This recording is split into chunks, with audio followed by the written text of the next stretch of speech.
نماز وتر جو ہے یہ 5 نمازوں کا حصہ نہیں ہے، الگ نماز ہے۔ بے شک اللہ وتر ہے اور وتر کو پسند کرتا ہے۔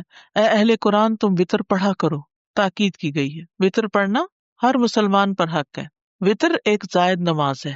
وتر کا وقت عشاء کے بعد سے طلوع فجر تک، عشاء کے بعد سے طلوع فجر تک، ٹھیک ہے۔ اول رات، درمیان رات یا آخر رات میں پڑھنا۔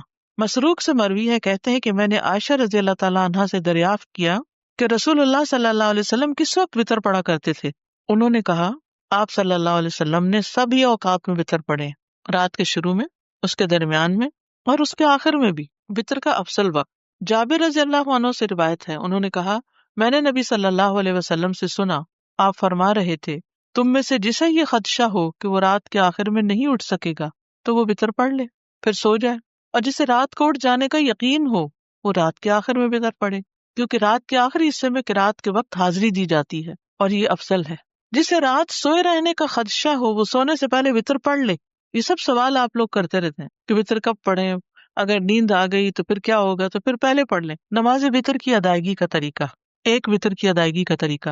عائشہ رضی اللہ تعالیٰ عنہا سے روایت ہے، انہوں نے فرمایا کہ رسول اللہ صلی اللہ علیہ وسلم ہر 2 رکعت پر سلام پھیرتے تھے اور ایک وتر پڑھتے تھے۔ یعنی چاہے آپ 3 رکعتوں پڑھنا چاہتے ہیں تو 2 رکعتیں پڑھ کے پھر ایک الگ رکعت، ٹھیک۔ آپ نے کبھی حرم میں وتر پڑھے؟ مختلف طرح سے پڑھاتے ہیں نا، کبھی تو 3 ایٹ اسٹریچ پڑھا دیتے ہیں اور کبھی کیا کرتے ہیں 2 کے بعد سلام پھیر دیتے ہیں اور پھر ایک کھڑے ہو کے پڑھتے ہیں۔ تو ایک طریقہ یہ ہے۔ 3 وتروں کی ادائیگی کا طریقہ، نماز وتر کو مغرب کی طرح 2 تشہد کے ساتھ نہیں پڑھا جائے گا، یعنی اگر 3 وتر پڑھنے ہو تو 1 تشہد اور 1 سلام، یا پھر 2 تشہد اور 2 سلام کے ساتھ پڑھے جائیں گے۔ مغرب کی طرح نہیں ہونے چاہیے وتر۔ مغرب میں کیا ہوتا ہے 2 رکعت کے بعد آپ تشہد پڑھتے ہیں، پھر 1 رکعت کھڑے ہو کر پھر آپ نماز پوری کریں۔ وتر میں یہ نہیں ہوگا۔ وتر میں کیا ہوگا، تینوں رکعتیں کٹھی پڑھ کے آخر میں بیٹھیں گے، ایک طریقہ۔ دوسرا 2 پڑھ کے سلام پھیر کے پھر ایک اور الگ پڑھیں گے۔ ابن عمر سے مروی ہے، انہوں نے کہا رسول اللہ صلی اللہ علیہ وسلم وتر اور 2 رکعتوں کے درمیان سلام کے ذریعے فصل فرماتے تھے اور ہمیں سلام کی آواز سنواتے تھے، ٹھیک ہے، اونچی آواز سے سلام کرتے تھے۔ حضرت عائشہ سے مرفوعاً مروی ہے کہ آپ صلی اللہ علیہ وسلم 1 رکعت وتر پڑھتے اور 2 رکعتوں کے بعد آخری رکعت ادا کرنے سے پہلے باتیں بھی کر لیتے تھے، یعنی جب سلام ہو گیا تو پھر اس کے بعد آپ بات بھی کر سکتے ہیں۔ اس سے یہ پتہ چلتا ہے کہ چاہے 3 وتر کی نیت سے آپ پڑھ رہے ہیں 2 رکعت، تب بھی اس 2 رکعتوں کے بعد کوئی بات چیت کرنی پڑے تو کر سکتے ہیں۔ 3 رکعتیں 1 2 3 بغیر تشہد کے 3 رکعتیں پڑھ کے تیسری میں پھر اتحیات اینڈ تک پڑھنا، ایک طریقہ یہ ہے۔ دوسرا کیا ہے 2 رکعتیں پڑھ کے سلام پھیر کے پھر ایک اور رکعت پڑھ کے اس کو وتر بنانا۔ حضرت ابو ہریرہ سے روایت ہے کہ رسول اللہ صلی اللہ علیہ وسلم نے فرمایا 3 وتر نہ پڑھا کرو، 5 اور 7 وتر پڑھا کرو، اور مغرب کی نماز سے مشابہت نہ کرو، ٹھیک ہے۔ یعنی 3 کی بجائے 5 اور 7 وتر، اس کے مطلب 3 منع ہے، 3 مغرب کے ساتھ مشابہت منع ہے بس۔ 5 اور 7 وتروں کی ادائیگی کا طریقہ، حضرت عائشہ سے مروی ہے کہ رسول اللہ صلی اللہ علیہ وسلم وتر کی 5 رکعتیں ادا کرتے اور ان کے درمیان بیٹھتے نہیں تھے، یہاں تک کہ 5ویں رکعت پہ بیٹھتے اور سلام پھیرتے۔ ایک یہ طریقہ ہے، اگر آپ 5 وتر پڑھ رہے ہیں تو 5ویں رکعت پہ، یہ جو اوپر والی حدیث میں ہے نا 3 نہ پڑھو، بلکہ اگر زیادہ رکعتیں پڑھنی ہے تو پڑھتے جاؤ آخری پہ جا کے تحیات پڑھو۔ ام سلمہ سے روایت ہے، انہوں نے فرمایا کہ رسول اللہ صلی اللہ علیہ وسلم 7 یا 5 رکعت وتر پڑھتے تھے اور ان کے درمیان سلام یا کلام کے ساتھ تفریق نہیں کرتے تھے۔ میں نے ایسی مساجد میں نماز پڑھی ہے جہاں امام نے اسی طرح 5 ایٹ اے اسٹریچ پڑھائے تراویح کے بعد، ٹھیک ہے، تو اس طرح پڑھ سکتے ہیں۔ 9 رکعت کا طریقہ، زرارہ بن اوفا سے مروی ہے کہ جب سعد بن ہشام بن عامر ہمارے پاس آئے تو انہوں نے ہمیں بتایا کہ میں ابن عباس کے پاس گیا اور ان سے رسول اللہ صلی اللہ علیہ وسلم کے وتر کے بارے میں سوال کیا، تو ابن عباس نے ان سے کہا کیا میں تمہیں ایسی شخصیت نہ بتاؤں جو رسول اللہ صلی اللہ علیہ وسلم کی وتر نماز کو زمین پر بسنے والے تمام لوگوں سے زیادہ جانتی ہیں؟ میں نے کہا کون؟ فرمایا عائشہ رضی اللہ عنہا، کیونکہ وہ آپ کی بیوی تھی، آپ کی خلوتوں کی ساتھی تھی۔ ہم وہاں گئے، انہیں سلام کہا، ان کی خدمت میں حاضر ہوئے اور ان سے سوال کیا۔ میں نے کہا مجھے رسول اللہ صلی اللہ علیہ وسلم کی وتر نماز کے بارے میں بتائیے۔ فرمانے لگی ہم آپ صلی اللہ علیہ وسلم کے لیے آپ کی مسواک اور آپ کے وضو کا پانی تیار رکھتے تھے، رات کو جس وقت اللہ عز و جل چاہتا آپ کو جگا دیتا، آپ مسواک اور وضو فرماتے، پھر 9 رکعتیں اس طرح پڑھتے کہ 8ویں رکعت کے علاوہ کسی رکعت میں تشہد کے لیے نہ بیٹھتے۔ اور 8ویں رکعت میں تشہد وغیرہ اور دعا تک پڑھ کے پھر کھڑے ہو کر پھر ایک رکعت پڑھتے، یعنی سلام کے بغیر۔ اے بیٹے، پھر جب رسول اللہ صلی اللہ علیہ وسلم بوڑھے ہو گئے اور آپ کو گوشت نے پکڑ لیا تو 7 رکعت پڑھ کر سلام پھیرتے اور بیٹھ کر 2 رکعت پڑھتے۔ تو اے بیٹا یہ 9 ہو گئی۔ آپ جب کوئی نماز شروع فرما لیتے تو اس پر ہمیشگی اور پابندی کو پسند فرماتے۔ وتر میں قرات کون سی صورتیں پڑھی جائیں؟ سورۃ الاعلی، الکافرون اور الاخلاص۔ ابی بن کعب رضی اللہ عنہ سے روایت ہے کہ رسول اللہ صلی اللہ علیہ وسلم 3 رکعت وتر پڑھتے۔ پہلی رکعت میں سبح اسم ربک الاعلی، دوسری میں قل یا ایھا الکافرون اور تیسری میں قل ھو اللہ احد پڑھتے تھے۔ معوذتین۔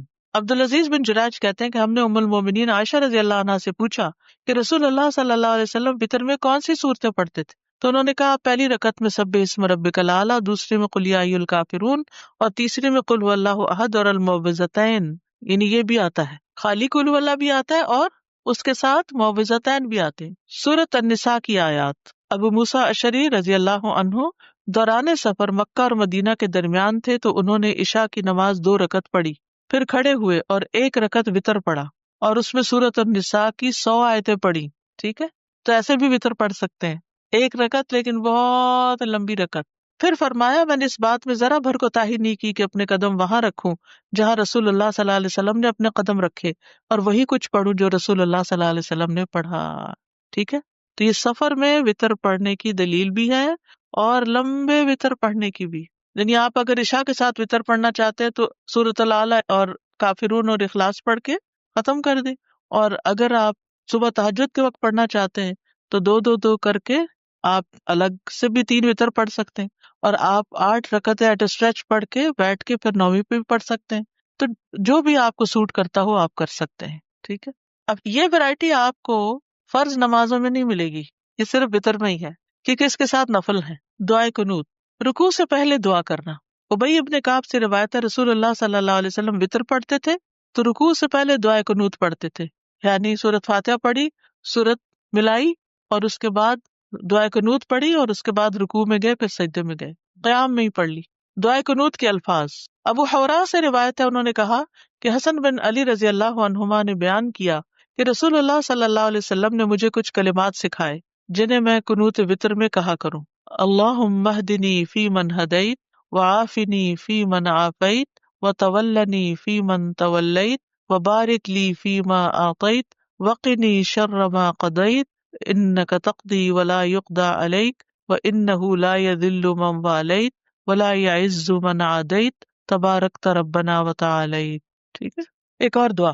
علی بن ابی طالب رضی اللہ عنہ سے مروی ہے کہ رسول اللہ صلی اللہ علیہ وسلم اپنے وتر کے آخر میں یہ کہا کرتے تھے، اللہم انی اعوذ برضاک من سخطک وبمعافاتک من عقوبتک واعوذ بک منک لا احصی ثناء علیک انت کما اثنیت علی نفسک۔ اور ایک اور دعا بھی جو پڑھتے ہیں، اللہم انا نستعینک فنستغفرک ونؤمن بک ونتوکل علیک ونثنی علیک الخیر ونشکرک ولا نکفرک ونخلع ونترک من یفجرک اللہم ایاک نعبد ولک نصلی ونسجد والیک نسعی ونہبط نرجو رحمتک ونخشى عذابک ان عذابک بالکفار۔ وتر کے بعد کی دعا، وتر کے بعد کی دعا۔ ابی بن کعب سے روایت ہے کہ رسول اللہ صلی اللہ علیہ وسلم 3 رکعت وتر پڑھتے، پھر جب فارغ ہوتے تو فراغت کے وقت 3 دفعہ سبحان الملک القدوس، پاک ہے بادشاہ نہایت مقدس، یعنی اللہ تعالیٰ کی تعریف بیان کرتے یہ پڑھتے، آخری مرتبہ لمبا کر کے پڑھتے، سبحان الملک القدوس سبحان الملک القدوس سبحان الملک القدوس، ایسے لمبا کر کے پڑھتے۔ جیسے عام نماز کے بعد ہم کیا پڑھتے سلام پھیر کے، اللہ اکبر استغفر اللہ استغفر اللہ استغفر اللہ اللہم انت السلام، تو وتر کے بعد کیا پڑھتے سبحان الملک القدوس سبحانک اللہم و بحمدک اشہد ان لا الہ الا انت استغفرک و اتوب الیک۔ السلام علیکم و رحمۃ اللہ وبرکاتہ۔